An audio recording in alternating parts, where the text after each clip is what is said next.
Yeah, how are you today? We're gonna talk about Thor. Fortunately, I'm mega late to the party. Um, and I got a chance to finally see Thor. See Thor, also Thor. See Thor, Ragnar, Rock. And give you my thoughts on this third installment of Thor Ragnarok, directed by Taika Waititi, who basically has made a name for himself after this film, which created a lot of buzz. I also hear that he was an actor as well, actor turned director. So, I mean, they've, this is the second actor director that they've had in the series. The first being Kenneth Branagh. I can't remember who directed the second film, but I was informed that Patty Jenkins was supposed to do that film, The Dark World, and I don't know what happened. And it was at the point that it actually is the reason why Natalie Portman sort of doesn't want to fuck with Marvel anymore, because she wanted Patty Jenkins on the project, and they had basically built a foundation, and they decided to take her off. What's cool is that, one, she landed Wonder Woman. Two, this will be her second. I'm gonna say her second. Wonder Woman was her second comic book film per se, and it, to me, it illustrates that she is more than likely a comic book reader. Haven't done a lot of research on Patty Jenkins, but it says that she is vested in, the folklore of these books, which actually explains why everyone liked Wonder Woman, and it's half and half with people liking The Dark World. I am one who enjoyed The Dark World. As I stated on another episode, it reminded me of the second and third stories of the Star Wars universe, with Anakin and Padme, and coincidence that they both franchises have Natalie Portman in it.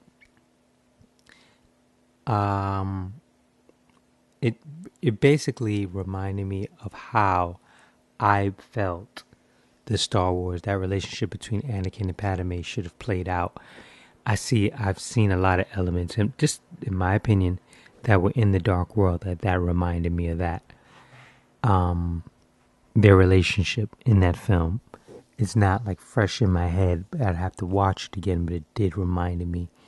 It did remind me of how I felt that relationship should have been in Star Wars, and Lucas messed that up. And funny enough, as I'm watching Ragnarok, is it a coincidence that there are elements in Ragnarok that are almost similar to Star Wars? That being that you have your villain dressed in black. Of course, you have your villain dressed in black in the other franchise, right? And Thor leaves. Well, this one, the only thing I didn't like the fact that they ended the little stupid reference that they made for Jane Foster breaking up with him. I won't say stupid, but just because it's not that pertinent. But I just wish they hadn't done that. Maybe someone could have asked about Jane, could have said, hey, we're in a bit of a hiatus. And that could have been the joke of them being on a hiatus, because I'm really rooting for that Jane Foster Thor film. And I'm rooting for Natalie Portman to do it. But I'm sure they're not going to end up doing that. Especially in this, time where they want these female superheroes now are catching a buzz. I just think it would be a better look. I think it would be a better move to, if they're going to do a Black Widow film, to do the Jane Foster Thor story right on the tail of that. And then, as they were rumored, to have this all-female film with all the female heroes. I think you do that after, and if you're not going to do Jane Foster, you should have another female heroine. So you'll have Captain Marvel, you have Black Widow, and then you have one or two more, if not a third female superhero, and then you team the three of them up, and they have to, go do something. Even if they have a side storyline in, another Avenger film or something to that effect, maybe even add Scarlet Witch to that, and it's like, 4 character driven,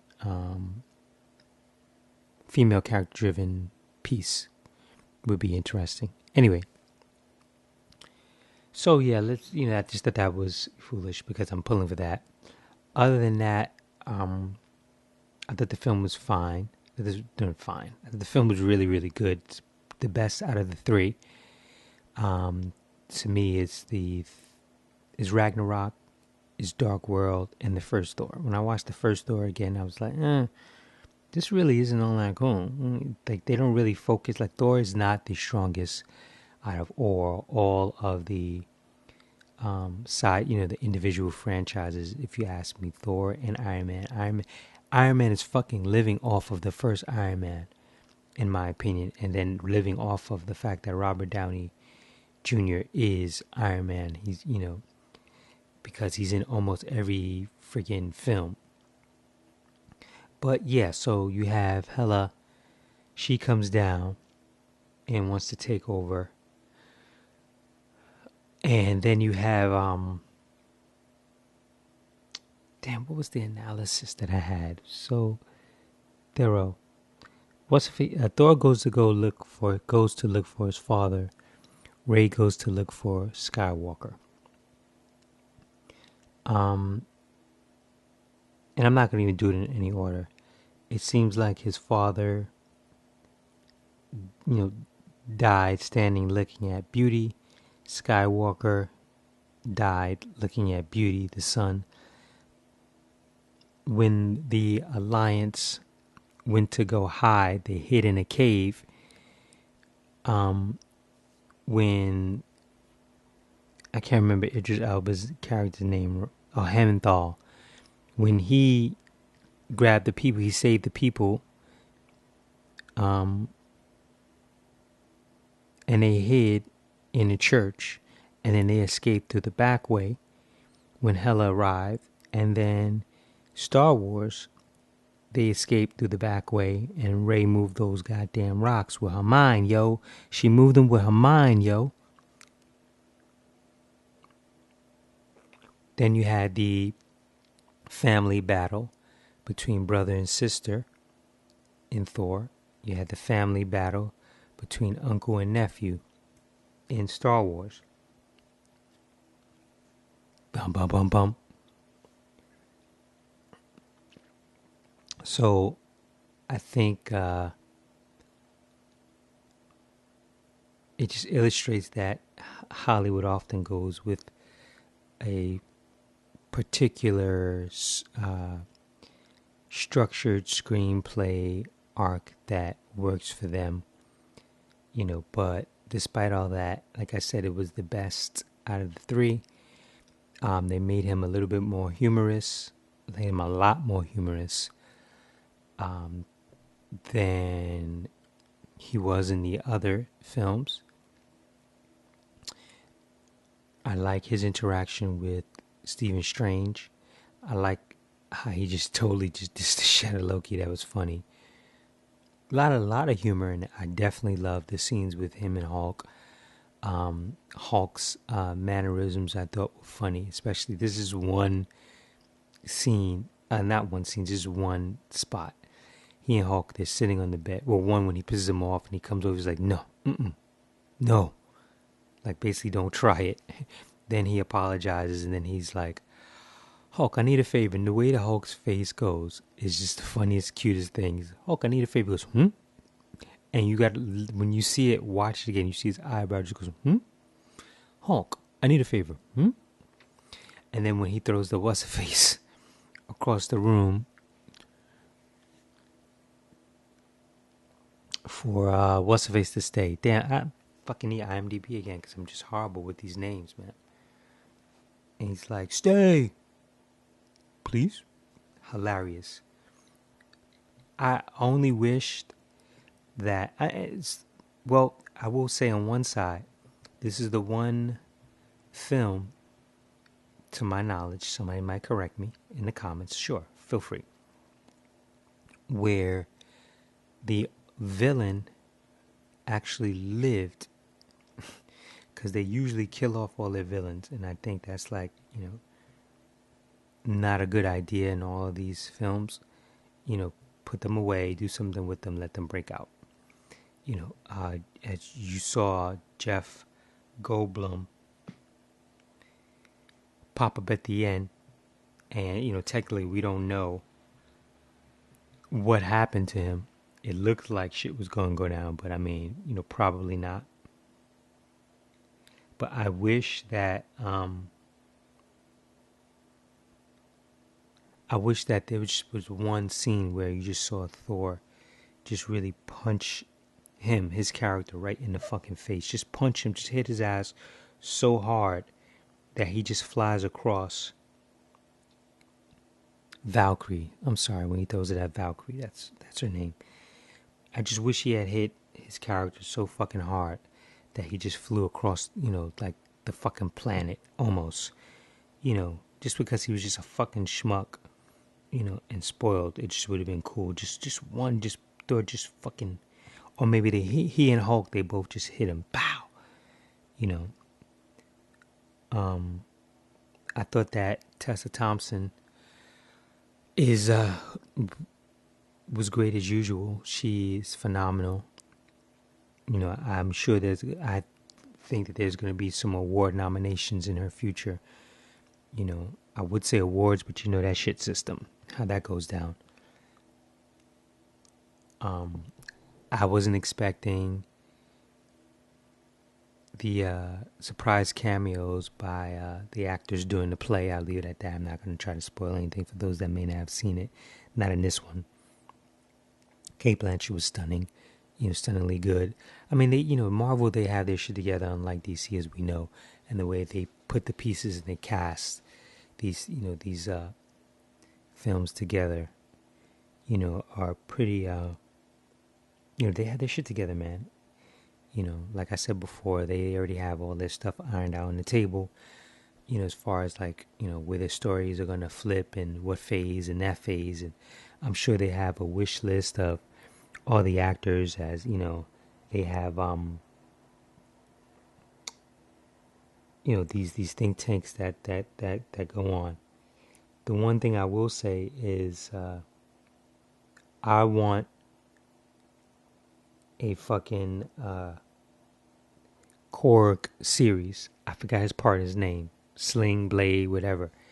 There should be a Korg series on the new Disney streaming channel, whatever they're going to call it. It could just be like a 5-part arc. He was just fucking funny and just laid back. Sure. What do you want? Hey, go to war. Get on the ship. Want to come? I just thought that was fucking funny as hell. And then when he finds his friends alive, it's like, oh, he's alive. I think that those two, like a Ratchet and Clank, just something that's really short. It can be fucking even 3-part, but just a really short series of their adventure. Damn, I wish that fucking channel was on now. It would have been cool for them to have an adventure before the Infinity shit goes down. But, if they survive, excuse me, those Johnnies, if they survive, because we don't know who's going to get 86 in this series. I would like to see an adventure with those two characters because I just found them interesting. I just found them very, very interesting. And it also seemed as if, please, someone comment on this. Ease my mind from this pressure of mystery. It seemed as if Valkyrie was the one doing the recruiting on the low because, all right, she found Thor, brought his ass in, but she had a really good rapport with Hulk. And when he became banned, she kept saying, I feel like I know you, I feel like I know you. And I had this feeling that she's the one who found him. And I don't know if she zapped him in the neck the same way. Maybe she zapped him in the neck and then got rid of it. But I have this feeling that either they had some sort of affair, or, she found him and brought him, to that planet to do battle. Because they were very playful with one another. And it was something else that led me in that direction as well. But, there's definitely, there's a history that's there. And the cool thing is that we'll also see her in Infinity War. So I take it that she's not going to get killed because she's the one that went to Kevin Feige and said, hey, what about an all-female superhero film? Whatever. As the media points it out, and you can't take much stock in the shit that they say. Because they still have you believing that Marlon Brando and Richard Pryor fucking slept together because one person said it, but he didn't say, it's how he said it. Anyway, it was just, I'm fucking getting off my shit now, my tangent. Way more action than the first. Equally as much action. Is it? And maybe the second one, the Dark War. Maybe the Dark War had a little bit more action. Regardless, I thought it was an excellent display of work. I hope Taika Waititi, because Helmsworth has expressed interest in doing more. Another Thor after his contract is up. He wants to sign on again, and hopefully him and Taika can work out. I wish that you do one more Thor where he gets fucking banished. That story I told on the other episode where he fucks up and he gets banished and he has to hand it over to Jane Foster. Sarah Foster's an actress, not Sarah Foster. Jane Foster, he has to hand it over to her. She becomes Thor, and let that story arc go for about 2. Don't do 3, do 2. Do a part 1, do a part 2, and then you do the all-female led film. And then by the time you get to the female led film, Thor's coming back. I wish that they would pick up on my motif on the Marvel and Lucas film school, the Marvel Studios and Lucas Films film school, where they start picking the talent out of college to direct, rather than always going for the big names. But you have this film school where you kind of groom people, from film school, be like a graduate school. You groom them, and your grooming them would be them directing, maybe your TV shows, so that you can get a lot more films in production, a lot more projects in production. You have, a team, a thorough team of, directors and producers that are under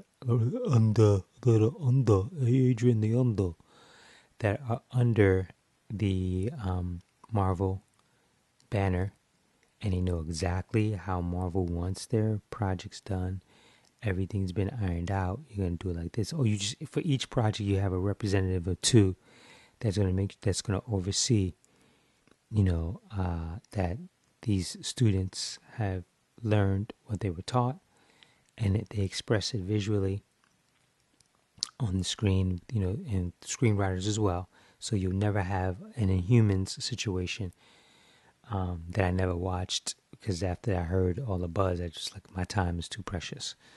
So you'll never run into that issue. You'll never have an Iron Fist because the guy that was connected to Inhumans was the same guy that ran Iron Fist. He should be kicked out completely. Let him go. Fucking do Blackish or some shit like that.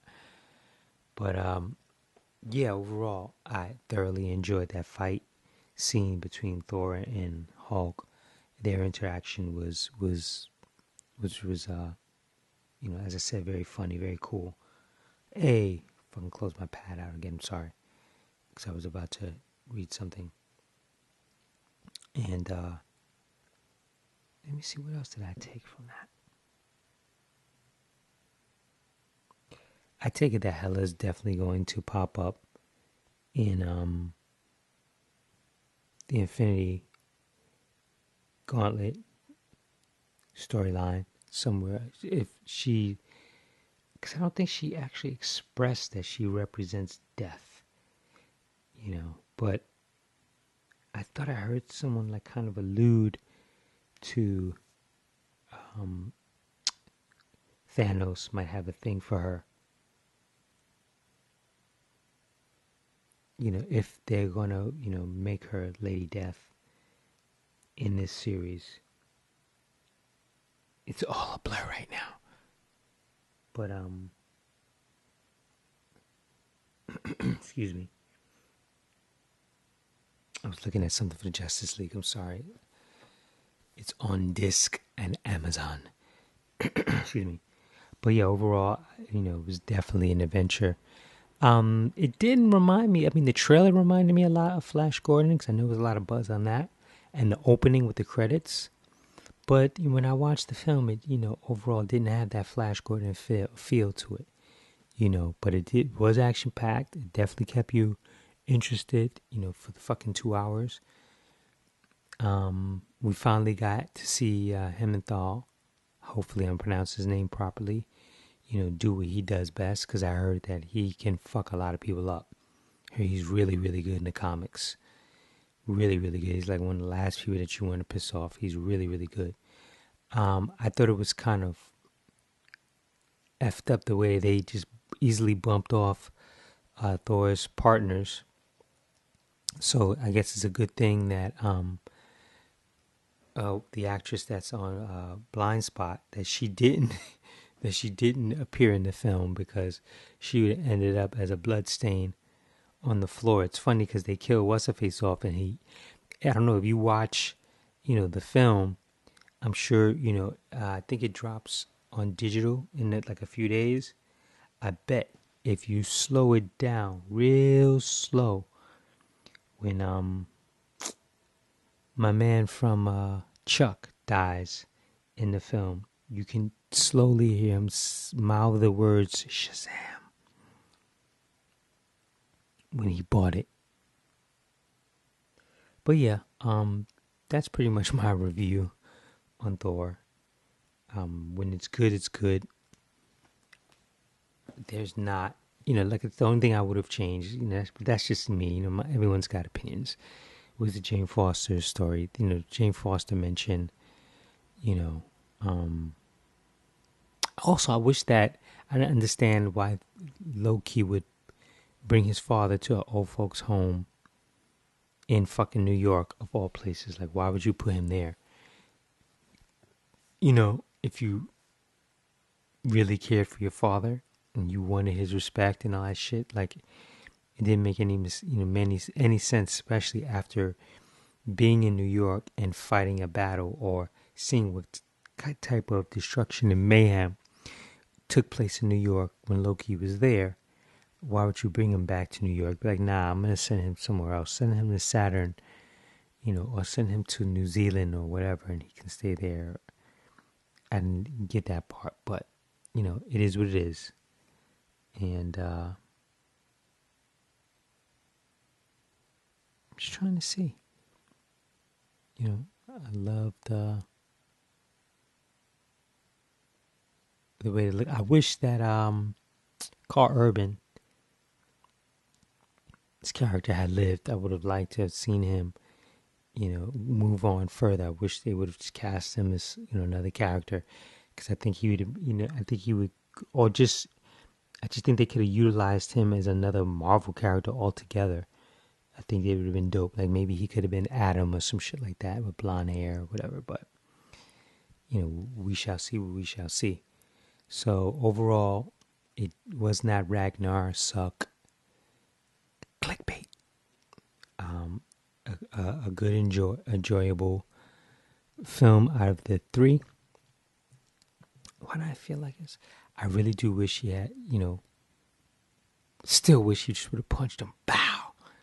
When he came out that shuttle at the end. Somebody should have, punched him right in his fucking face and seen him like fly. That was a fucking funny scene though when he killed my man. He's blue. He was like, he zapped him and he was like, "Oh, I'm stepping in it. I'm stepping in it. For whatever reason, I thought that shit was hilarious. Spoiled asshole. So, yeah, we want a fucking Korg movie. Plain and simple. All right. That's me review. That's me review. And me sticking to me guns. That's all I can say. And I can't say it's no more. There's always more. I'm sure when I'll stop this, I'll pull hey, wait. No, but I think I'm good. I enjoyed it. I'm trying to see. What else? I thought, something with Bruce Banner that annoyed me. That annoyed me, which is dumb. It had to do, I think, with Tony Stark or something. I don't know if it was the clothes reference or whatever. He was acting a little goofy, a little too goofy. Not that he should just be all serious, but just in that scene when they're in the street hiding, a little too goofy. And it's not a coincidence that he gets hit in the face with green powder. It was stupid. I wonder if there were any other little cameos that were in the crowd during the arena scene. Like how people pick out. They said that Asuka was in, I think the Phantom Menace or in Star Wars films. They said Asuka was somewhere in the crowd, and I want to check that out because that's like one of my favorite characters, and I would love to see her just get a one-off, no origin story, no shit like that. Just give her a one-off, put that shit on your Disney Channel, 5-part episode Asuka. And even if you fucking did some 3D, CGI in a real world environment of just Asuka, I wouldn't be upset with that. But if you cast, someone preferably black or brown, and not someone in brown face, because in my world, she seems like she had a brownish complexion. But that's a whole other conversation for a whole other show. But anyway, yeah. Thoroughly enjoyed it. It rocked. It kicked ass.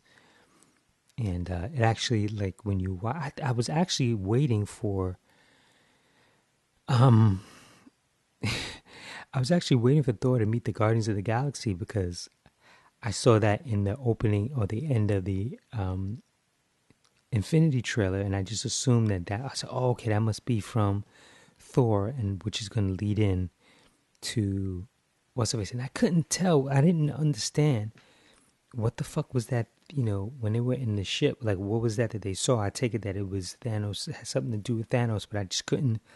I couldn't make it out. It just seemed like it was. I couldn't make it out.